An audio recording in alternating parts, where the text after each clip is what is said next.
आ गए तुम। आओ जल्दी से हाथ मुंह धो लो, मैं तब तक खाना लगाती हूँ। नहीं काजल, मेरा खाने का मन नहीं है। अरे थोड़ा सा तो खा लो। नहीं, बिल्कुल भी मन नहीं है, सच में।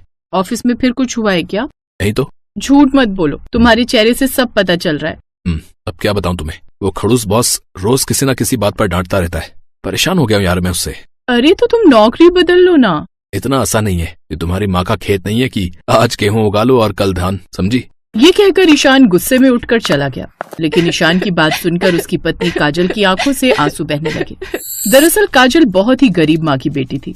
बचपन में ही उसके पिता उसे और उसकी माँ को छोड़कर चले गए थे, जिसके बाद काजल की माँ कविता ने बड़ी मुश्किलों से उसे पढ़ा लिखा कर उसकी शादी ईशान से करा दी।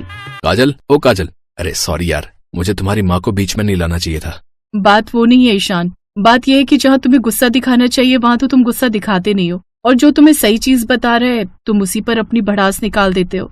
हाँ बाबा, बात मान तो रहा हूँ, मेरी गलती है, अब माफ कर दो ना यार। अच्छा सुनो, भूख लगी है यार, खाना तो खिला दो। फिर दोनों ने साथ में खाना खाया। खाना खाते खाते ईशान सोचने लगा कि काजल ने 100% ठीक बात कही थी। और फिर अगले दिन ईशान जल्दी घर लौट आया। आज बहुत जल्दी आ गए, सब ठीक तो है ना? काजल, मैंने रिजाइन कर दिया है। आज फिर वो खड़ूस बुड्ढा परेशान करा था। क्या हुआ था? पता नहीं, फालतू में ही भड़कने लगा मुझ पर। अब कल ऑफिस जाना है, हिसाब किताब करने, जल्दी आ जाऊंगा। कोई बात नहीं, जो हुआ अच्छा हुआ। अब कुछ दिन आराम करो और फिर सोचना नई जॉब के बारे में। उस दिन ईशान वाकई काफी रिलैक्स था। उसे अपनी जॉब जाने की कोई खास चिंता नहीं थी। अगले दिन वो ऑफिस गया और शाम को उसी वक्त वापस आया जैसे वो पहले आता था। क्या हुआ? तुम तो कह रहे थे कि जल्दी आ जाओगे, लेकिन तुम तो लेट हो गए। अरे इधर मेरे पास आओ काजल, तुम्हें एक अच्छी खबर सुनानी है। बड़ी खुश लग रहे हो, क्या हुआ? मैं तो हिसाब किताब करने गया था, पर पता क्या हुआ? क्या हुआ? जैसे ही मैं हिसाब किताब करने अकाउंट्स में गया, तभी मुझे मेरे एक साथी ने कहा कि मुझे कैबिन में बुलाया है। उसी बुड्ढे ने? सुनो तो सही, मैं कैबिन में गया तो देखा कि सेठ तो है ही नहीं, बल्कि उसकी कुर्सी पर एक लड़की बैठी थी। हैं? लड़की? हाँ, मैं भी चौंक गया था। तब उस लड़की ने मुझसे कहा, हाय ईशान, आई एम ओजस्वी, मैं आपके बॉस की बेटी हूँ। ओह हाय मैम। मैंने सुना कि तुमने कल रिजाइन कर दिया है, क्या वजह है? कहीं और जॉब मिल गई है? नहीं मैम, मेरे पास कहीं से कोई ऑफर नहीं है। तो फिर? मैंने पता किया तुम तो अच्छे एम्प्लॉय हो, फिर छोड़ क्यों रहे हो? वो मैम, क्या कहूँ आपसे। पापा हर वक्त डांटते हैं ना। आई नो, वो घर पर भी ऐसे ही है, मुझे भी डांटते रहते हैं। पर अब तुम चिंता मत करो, वो रिटायरमेंट ले रहे हैं और अब से इस फैक्ट्री को मैं ही संभालूंगी। और हाँ, मैं अपने पापा की तरह सबको डांटती नहीं हूँ। अरे वाह, ये तो कमाल हो गया। अरे आगे तो सुनो। पता है ओजस्वी मैम ने मेरी सैलरी भी बढ़ा दी, कसम से। जितना खड़ूस बुड्ढा है ना, उतनी समझदार उसकी बेटी निकली। टैलेंट की कदर अच्छे से जानती है वो। ईशान की नौकरी बच जाने और उसकी सैलरी बढ़ने की वजह से काजल भी खुश थी। फिर अगले दिन ऑफिस में। हाय मैम, आपने बुलाया मुझे? हाय ईशान, आओ ना। और प्लीज ये मैम वैम मत बोला करो यार, हम लोग एक ही उम्र के हैं। पर मैम, आप मेरी बॉस हैं। ओह कम ऑन ईशान, अगर मेरी जगह तुम मेरे पापा के घर जन्म लेते तो आज तुम इस फैक्ट्री के बॉस होते। फर्क जन्म से नहीं, कर्म से पड़ता है। So please call me Ojaswi, just Ojaswi. Okay? Okay ma'am. Oh sorry, Ojaswi. Ishan की बात सुनकर ओजस्वी हंसने लगी और उसे हंसते हुए देखकर ईशान भी हंसी रोक नहीं पाया। और फिर अच्छा सुनो, एक बड़ा ऑर्डर आया है और हमें वो हर हाल में पूरा करना है। तो आज के बाद से सुबह की शिफ्ट तुम देखोगे और मुझे प्रोडक्शन के स्टेटस के बारे में हर 2 घंटे में अपडेट करोगे। ओके? ये तो बहुत बड़ी जिम्मेदारी है। तभी तो तुम्हारी सैलरी बढ़ाई है, मैं जानती हूँ तुम कर लोगे, है ना? हाँ हाँ जरूर मैम। पहले ईशान फैक्ट्री जाने से जितना घबराता था, अब तो उसका मन फैक्ट्री में ही लगा रहता था। वो रोज देर से घर लौटता और फिर थका हारा सो जाता। थकान की वजह से वो काजल से ज्यादा बात भी नहीं कर पाता था। उधर ओजस्वी और ईशान एक दूसरे के साथ ज्यादा वक्त बिता रहे थे। ओजस्वी जितनी सुंदर थी, ईशान भी उतना ही हैंडसम था। फिर एक सुबह, ईशान आज डेडलाइन की लास्ट डेट है, ऑर्डर तैयार तो है ना? हाँ ओजस्वी, करीब करीब पूरा ही हो गया है। तुम भरोसा रखो मुझ पर, आज चाहे जो हो जाए मैं खुद मशीन पर बैठूंगा, लेकिन काम पूरा करके ही दम लूंगा। उस दिन ईशान ने न सिर्फ शिफ्ट संभाली बल्कि एक मशीन पर बैठकर खुद भी काम करता रहा। और फिर कुछ घंटों बाद ओजस्वी दौड़ती हुई आई। ईशान, डीलर के ट्रक आ गए हैं। फिक्र मत करो ओजस्वी, सारा ऑर्डर तैयार है, मैंने पैकिंग भी करवा दी है, टास्क पूरा हुआ बॉस। ये सुनकर ओजस्वी खुशी से उछल पड़ी और ईशान के गले लग गई। फैक्ट्री के सारे मजदूर भी खुशी से नाचने लगे। तभी आप सभी लोगों ने बहुत मेहनत की है, शाम को होटल में एक पार्टी होगी मेरी तरफ से, आप सब लोग आइएगा। ये सुनकर सारे लोग और खुश हो गए। फिर शाम को कब तक आ जाओगे? पता नहीं यार, ऑफिस की पार्टी है, अब न जाने कितनी देर लगे। मैं भी चलूं क्या तुम्हारे साथ? नहीं यार, सिर्फ एम्प्लॉयज को बुलाया है, चिंता मत करो, मैं जल्दी आ जाऊंगा। पार्टी में जमकर नाच गाना हुआ, सभी ने खूब एंजॉय किया। ओजस्वी और ईशान तो बहुत ही खुश थे और इसी एक्साइटमेंट में वो दोनों नाचते नाचते कई पैक पी गए। और फिर ईशान, मुझे तो भयंकर चढ़ गई है यार। हाँ यार, मैं भी फुल टल्ली हूँ। आई थिंक घर पर पापा नहीं है, मुंबई गए हुए हैं। ड्राइवर पर भरोसा नहीं कर सकती, सो प्लीज मेरे साथ चलो ना। हाँ क्यों नहीं, चलिए बॉस। कार ओजस्वी के बंगले पर रुकी और ईशान ओजस्वी को सहारा देते हुए घर के अंदर ले गया। ईशान ने ओजस्वी को बेड पर लिटाया, लेकिन वो अपना बैलेंस नहीं बना सका और वो भी बेड पर गिर गया। और फिर ओजस्वी ने उसे अपने करीब खींच लिया। फिर अगली सुबह, ईशान उठो उठो। क्या हुआ? Oh shit. ये हमसे क्या हो गया ईशान? ये नहीं होना चाहिए था, ये गलत है। ओजस्वी मुझे माफ कर दो, मैं खुद पर। इससे आगे ना तो ईशान कुछ कह पाए और ना ही ओजस्वी। दोनों बुरी तरह से पछता रहे थे। उधर उस ड्राइवर ने फैक्ट्री में सबको बता दिया कि ईशान सारी रात ओजस्वी के घर में था। बात आग की तरफ फैल गई और जब ये बात ओजस्वी के पिता को पता चली तब। जी तो करता है तेरी जान ले लूं, लेकिन उससे मेरी बेटी की बदनामी रुकेगी नहीं। अब एक ही रास्ता है, तुझे उससे शादी करनी पड़ेगी। हाँ Ishaan, you have to marry me please. तुझे ओजस्वी से शादी करनी ही पड़ेगी, नहीं तो तुझ पर रेप का केस लगवा दूंगा और फिर तू सारी जिंदगी जेल में काटेगा। मरता क्या न करता। जेल जाने के डर से ईशान ने हाँ कर दी और फिर कोर्ट में ओजस्वी और ईशान की शादी हो गई। और फिर ईशान ओजस्वी को लेकर सीधे अपने घर चला गया। जैसे ही काजल ने दरवाजा खोला तो ईशान और ओजस्वी को शादी के जोड़े में देखकर वो बुरी तरह से टूट गई। कई दिनों तक काजल ने ना तो ईशान से बात की और ना ही ओजस्वी से। लेकिन फिर एक दिन, मैं जानती हूँ कि तुम पर क्या बीत रही है, पर तुम भी एक लड़की हो, मेरी मजबूरी समझ सकती हो। मेरे पापा बहुत ही गुस्से वाले हैं। अगर ईशान मुझसे शादी नहीं करता तो वो उसे जेल में भेज देते और फिर तुम्हारा क्या होता। यही सोचकर ईशान ने मुझसे शादी कर ली। माफ कर दो उसे। काजल ने देखा ईशान हाथ जोड़कर खड़ा था। उसकी आंखों में पछतावा था। काजल ने उन दोनों को माफ कर दिया और फूट फूट कर रोने लगी। रोते हुई काजल को ओजस्वी ने गले लगाकर सहारा दिया और फिर उस दिन के बाद से सब कुछ बदल गया। धीरे धीरे ओजस्वी और काजल एक दूसरे को समझने लगी और फिर दोनों में खूब बनने लगी। वो दोनों एक साथ घर के सारे काम करती और खूब मस्ती करती। उधर ईशान एक दूसरी कंपनी में काम करने लगा था। ऐसे ही कई महीने बीत गए और फिर एक दिन। ओजस्वी। पापा, आप और यहाँ? मुझे माफ कर दे बेटी। मुझे लगा था कि ईशान ने तेरी दौलत देखकर वो सब किया, पर अब मैं समझ गया हूं कि मैंने उसे गलत समझा। मैं तेरे बिना नहीं रह पा रहा और फिर तेरे सिवा मेरा है ही कौन। वो बंगला मुझे काटने को दौड़ता है। ईशान बेटा, प्लीज तुम अपनी दोनों पत्नियों के साथ आकर मेरे बंगले में रहो। मैं हाथ जोड़कर कहता हूँ। नहीं सर, ये नहीं हो सकता। प्लीज मेरी बात मान लो, तुम्हें भगवान का वास्ता। ठीक है सर, हम आपके पास रहने आ जाएंगे। आपको आपकी बेटी मिल जाएगी, लेकिन काजल की माँ, वो हमारे साथ शिफ्ट होने वाली थी, उनका क्या होगा? उन्हें भी अपने साथ ले आओ, वो भी हमारे साथ ही रहेंगी।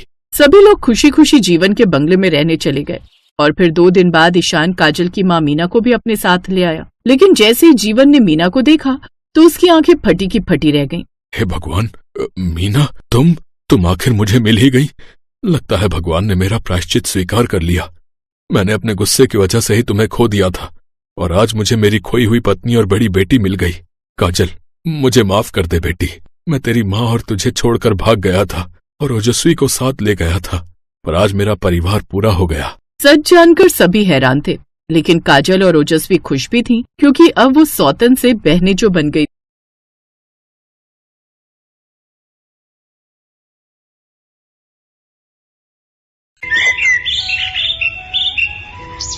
कमला, मैंने सुना है कि वो शर्मा जी की बहू ने अपने सास ससुर को घर से निकाल दिया है। क्या करे जी, आजकल की बहुओं को देखकर कोई नहीं कह सकता कि वो कैसे निकलेगी। अब उस शर्मा जी की बहू को ही लगा लो। सच कहूँ तो आजकल की बहुओं को देखकर तो मुझे बड़ा ही डर लगता है। मैं तो अपने आलोक के लिए गांव की सीधी साधी लड़की लाऊंगी। आजकल लड़कों का भी कुछ भरोसा नहीं। शहर में नौकरी करता है, न जाने कभी किसी शहरी मैडम को ही ब्याह कर ले आए। नहीं नहीं, ऐसा मत कहिए जी। ऐसा सोचकर भी मेरा जी घबरा रहा है। आप जल्द से जल्द उसके लिए गांव की कोई संस्कारी लड़की ढूंढिए। इसमें ढूंढना क्या कमला, भूल गई? आलोक जब 3 साल का था तभी मैंने उसकी शादी दूसरे गांव में रहने वाले अपने दोस्त धर्मराज की बेटी गट्टो से तय कर दी थी। लेकिन जहां तक मुझे याद है, बचपन में उसका रंग काला था। अगर कहीं अभी भी वैसी हुई तो मेरा मतलब है, अब अगर आलोक इस रिश्ते के लिए नहीं माना तो। अब कोई माने या ना माने, मेरे बेटे की शादी उसी के साथ होगी। मैंने अपने मरे हुए दोस्त को वादा किया है और अब मैं अपने वादे से पीछे नहीं हट सकता। हस्तिनापुर गांव में रहने वाले राजेश्वर ने अपने बेटे की शादी बचपन में ही तय कर दी थी। उस लड़की का नाम गट्टो था। वो अपनी माँ के साथ सागरपुर गांव में रहती थी। वो दिखने में काली थी। उसकी चोटी टेढ़ी होकर ऊपर की तरफ खड़ी रहती थी, जबकि आलोक दिखने में गोरा चिट्टा लंबे कद वाला हैंडसम लड़का था, जो कि मुंबई शहर में नौकरी करता था। एक रोज जब आलोक एक हफ्ते की छुट्टी लेकर गांव आता है तो उसके पिता उससे गट्टो का जिक्र करते हैं और उसकी शादी गट्टो से करवाने के लिए कहते हैं। नहीं बाबूजी, मैं ये शादी बिल्कुल नहीं करूंगा। बचपन में तय किए गए इस रिश्ते को मैं नहीं मानता। मुझे शहरी लड़की से शादी करनी है। गांव की लड़की से शादी करके मुझे अपनी जिंदगी खराब नहीं करनी। उसके इनकार करते ही राजेश्वर को सदमा लगता है और हार्ट अटैक से उसकी मौत हो जाती है। अपने पिता की आखिरी इच्छा को पूरा करने के लिए आलोक गट्टो से शादी कर लेता है।